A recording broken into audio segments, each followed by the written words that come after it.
Bom, vamos aqui iniciar mais um vídeo, matéria sobre processo penal. Vamos falar sobre a régua processual, né? Sobre as etapas de um processo, de um procedimento criminal.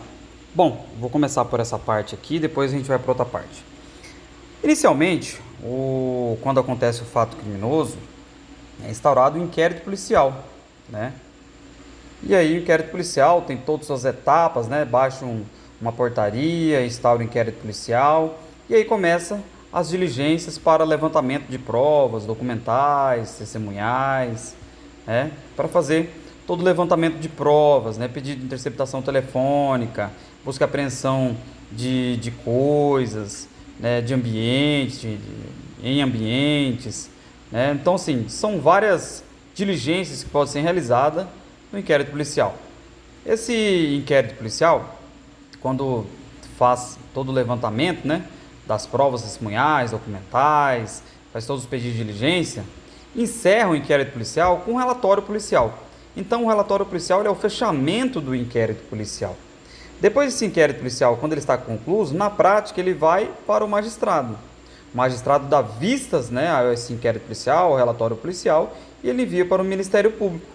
E aí o Ministério Público ele realiza a denúncia, né? Ele realiza a denúncia, vê se tem motivo suficiente para a realização da denúncia e ele realiza a denúncia. Quando ele realiza a denúncia, ele protocola essa denúncia, que é a primeira peça de acusação, né? É a primeira peça do processo penal, que é a peça de acusação. Bom, depois que ele protocola essa denúncia, ele envia para o juiz e o juiz tem duas opções: ou ele rejeita a denúncia ou ele recebe a denúncia. Ele pode rejeitar a denúncia se tiver um dos motivos que está no artigo 395 do CPP. Se faltar a condição da ação, se faltar pressuposto da ação, se faltar justa causa, ou se o fato não constitui crime, um exemplo deles, é um dos motivos que o juiz pode rejeitar essa denúncia. Mas, se o juiz não tiver nenhum motivo previsto no artigo 395, se a denúncia está nos termos do artigo 41 do CPP, o que ele vai fazer? Ele vai receber a denúncia. Após o recebimento da denúncia, o juiz ele tem que fazer um ato de comunicação processual, que é a citação. Ele cita o réu para que o réu possa responder à acusação. Resposta à acusação é a primeira peça de defesa, só que é a segunda peça do processo criminal, porque a primeira é a denúncia, a segunda é a resposta à acusação, só que a primeira peça defensiva, tá? Nesse procedimento, que é essa estrutura que está aqui, neste procedimento, que ele se iguala muito ao procedimento comum ordinário e sumário, né, são muito parecidos, o que diferencia é só os números, né, de testemunhas, em que o ordinário é 8, o sumário é 5, e o prazo para a designação de audiência, que no ordinário é 60 dias e no sumário é 30 dias. O que se diferencia é só essa, só que a estrutura é a mesma. Bom, depois da resposta à acusação, o juiz ele tem a possibilidade de absolver o réu sumariamente. A absolvição sumária é uma espécie de absolvição antecipada, que ao invés de ele absolver aqui na sentença, ele absolve aqui após a análise da resposta à acusação. Só que ele pode absolver sumariamente nos termos do artigo 397 do CPP, quando o fato não constitui crime, quando for comprovado que o agente ele não participou da empreitada criminosa, quando tiver uma excludente de licitude, ou quando tiver uma excludente de culpabilidade, salvo inimputabilidade, o juiz ele pode absolver sumariamente. Caso não seja nenhum dos motivos para absolver sumariamente, o juiz ele vai designar uma audiência de instrução e julgamento. Ele instrui o processo para depois, ao final, ele julgar, dar a sentença. Na audiência de instrução e julgamento, como já falamos, tem todas as etapas da audiência de instrução e julgamento. Uma delas a primeira delas, né, a oitiva do ofendido, né, o ofendido ele dá o seu depoimento, depois do depoimento do ofendido, ele vai para a inquirição das testemunhas de acusação e depois a inquirição das testemunhas de defesa, né, sempre A antes de D, a inquirição das testemunhas de A, acusação, e depois a inquirição das testemunhas de defesa. E aí vai para a criação, perícia, reconhecimento de pessoas e coisas e, por fim, o interrogatório do réu. O interrogatório do réu é o último ato, né, da audiência. Por quê? Porque senão viola o princípio da ampla defesa. Neste caso, a ampla defesa, ela se divide em defesa técnica e autodefesa. O interrogatório ele faz parte da autodefesa, né? Então, antes de 2009, existia o interrogatório, ele era o primeiro ato da audiência. Agora ele é o último ato da audiência em razão da violação do princípio do contraditório da ampla defesa. Bom, mas depois da audiência de julgamento e todos os seus atos, o juiz ele pode abrir um prazo para as alegações finais serem orais, né, que é a regra, ou ele pode deferir por forma de memoriais, que é as alegações finais, só que em forma escrita, chama-se memoriais.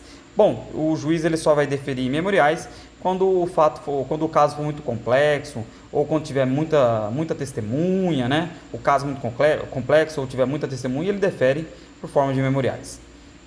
Depois, né, da análise das alegações finais orais ou dos memoriais, independente de qual seja, primeiro do Ministério Público, depois da defesa através de defensor particular, defensor público, defensor dativo, após, né, os memoriais, o juiz tem que decretar uma sentença.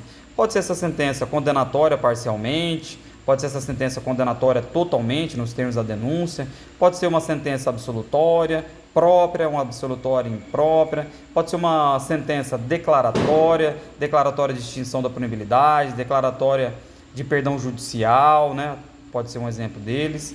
Só que aí, independentemente de qual seja a sentença, a partir da sentença abre um prazo para recurso. Aí nós vamos para esse outro plano aqui, para esse outro esquema. Esse outro esquema aqui, ele nos traz, né, após a fase recursal, ele nos traz, depois disso, o recurso que ele pode ser impetrado. Vamos supor que seja uma sentença terminativa de mérito, né, que caiba, vamos supor, apelação, vamos supor que seja o exemplo da apelação, mas pode ser outros recursos, né? Essa apelação ela vai subir para um órgão colegiado, que é, no exemplo dos crimes estaduais, o TJ, no exemplo dos crimes federais, o TRF. Independentemente, né, se é estadual ou se é federal, é um órgão colegiado, né? Então respeita dessa forma, né, a análise de um órgão colegiado respeita o princípio do duplo grau de jurisdição.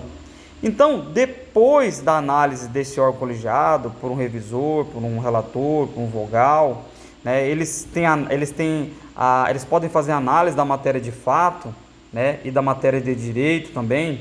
Então, até a segunda instância, existe análise da matéria de fato e matéria de direito, né? E aí, após essa análise desse órgão colegiado, ele vai proferir um acórdão, certo? Que é a decisão que esse órgão colegiado vai dar. Após esse acórdão, se o acórdão ele for a reforma ou não da sentença, vamos supor que ele não reforma a sentença e a sentença for uma sentença condenatória, aí vem a prisão em segunda instância, né, que foi muito questionado aí, discutido pelo STJ, discutido pelo STF, prisão em segunda instância ou execução provisória de pena, né? Aí, aqui, a partir deste acordo aqui, seria execução provisória de pena ou a prisão em segunda instância, né, após a análise de um órgão colegiado, em que esse órgão colegiado ele faz análise de uma matéria de fato e de direito também. Então, veja bem, a prisão em segunda instância seria isso, após a análise de um órgão colegiado, aí sim, né, poderia prender provisoriamente o réu. Só que, veja bem, a execução provisória de pena, ela até 2009 ela era possível, de 2009 a 2016 ela se tornou impossível, né, impossibilidade dessa execução provisória de pena. Em 2016, após a análise de um habeas corpus, o Supremo Tribunal Federal ele entendeu que era possível a execução provisória de pena. E a partir daí foi tido, né, começou a ter exemplos, né, de casos concretos em que houve execução provisória de pena. Só que aí em 2019 a Corte Superior ela fez uma nova análise, né, de um outro habeas corpus, e aí decidiu, a Rosa Weber, que era o voto que estava meio confuso, decidiu não ter mais execução provisória de pena. Então, né, nós estamos na vigência que não existe execução provisória de pena, embora agora o pacote anticrime ele teve uma boa estratégia, em que, por mais que não tenha execução provisória de pena, ela suspendeu a partir daqui, a partir do recurso especial, ela suspendeu o prazo prescricional, ou seja, vamos explicar, daqui em diante, esses dois recursos aqui, eles eram recursos meramente procrastinatórios. O que queriam essas pessoas? Queriam a prescrição.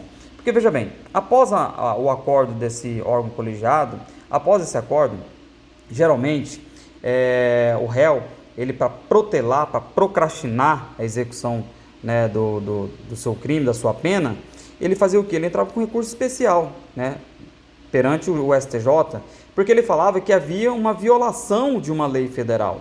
No caso, a violação do Código Penal, a violação do Código Processual Penal, a violação da legislação penal especial. Então, veja bem, ele alegava exatamente isso. Só que a partir daqui para cima, não tem análise da matéria de fato. Nós só temos análise da matéria de direito. Então, não há que se falar em fatos, somente em direito. Bom, após o STJ, né, o acordo do STJ, aqui também é um acordo, né, do órgão colegiado do Tribunal de Justiça, o TRF, tem os recursos internos, agravo, né, embargos, aqui tem todos os recursos. Após isso, que se prolata o acordo definitivo. Aqui também, né, tem o acórdão do recurso especial, mas dentro do STJ tem os recursos, né, cabíveis, que são embargos, agravos, embargos, que aí sim esgota os recursos cabíveis dentro do STJ. Aí a defesa insatisfeita, o réu insatisfeito, após o acordo, ele pode protocolar um recurso extraordinário. Para quem? Para o STF. Então o STF ele vai analisar o quê? Qual que é o preceito para aplicar, para protocolar, né, para a pessoa interpor um recurso extraordinário? O preceito é a violação de um preceito constitucional, a violação de uma teoria constitucional, a violação de um princípio constitucional, a violação de um artigo constitucional. Aqui também só tem a análise da matéria de direito. Bom, após essa análise desse recurso extraordinário, aí o STF ele vai proferir um acórdão, né? E aí, dentro desse acordo, depois desse acórdão, aí vai ter os recursos internos também do STF, os embargos, o agravo, embargos, e aí, após tudo isso, trânsito julgado. Então, vamos analisar. Daqui do fato em que ocorreu o crime, claro que tem alguns momentos interruptivos, né, da contagem de prescrição, né, pode ter momentos interruptivos, suspensivos do prazo prescricional. Só que veja bem, até chegar aqui a análise de todos os recursos, o que pode ter acontecido? Pode ter acontecido uma prescrição. E a prescrição, nos termos do artigo 107 do Código Penal, ela extingue a punibilidade. Ou seja, se houve prescrição, há a extinção da punibilidade. Então, meus caros, este recurso especial e o recurso extraordinário, eles são nada mais, nada menos que recurso procrastinatório, em que se o réu ele tiver dinheiro, né, para poder pagar todos esses recursos aqui, o que ele vai fazer? Ele vai pagar para que ele não possa ser preso, para gerar a prescrição. Só que o pacote anticrime veio e podou isso. Falou, olha, aqui não, bebê.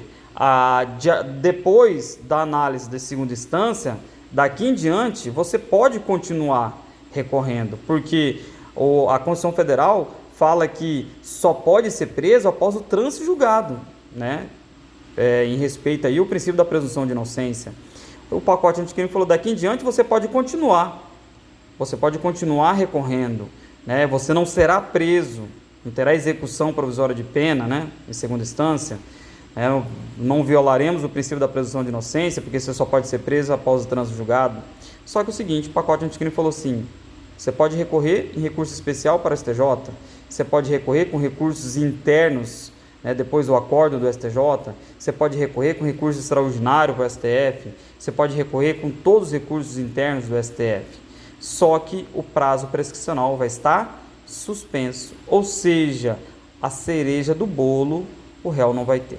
Ok? Então espero ter colaborado aí para o aprendizado de vocês em relação à régua processual do início, né? Esse aqui é um procedimento comum ordinário e sumário, né? Até aqui, e daqui para lá é a fase recursal, que é igual ao procedimento, aos outros procedimentos. Espero ter ajudado vocês e vou gravar um novo vídeo para vocês. Até mais, tchau, tchau.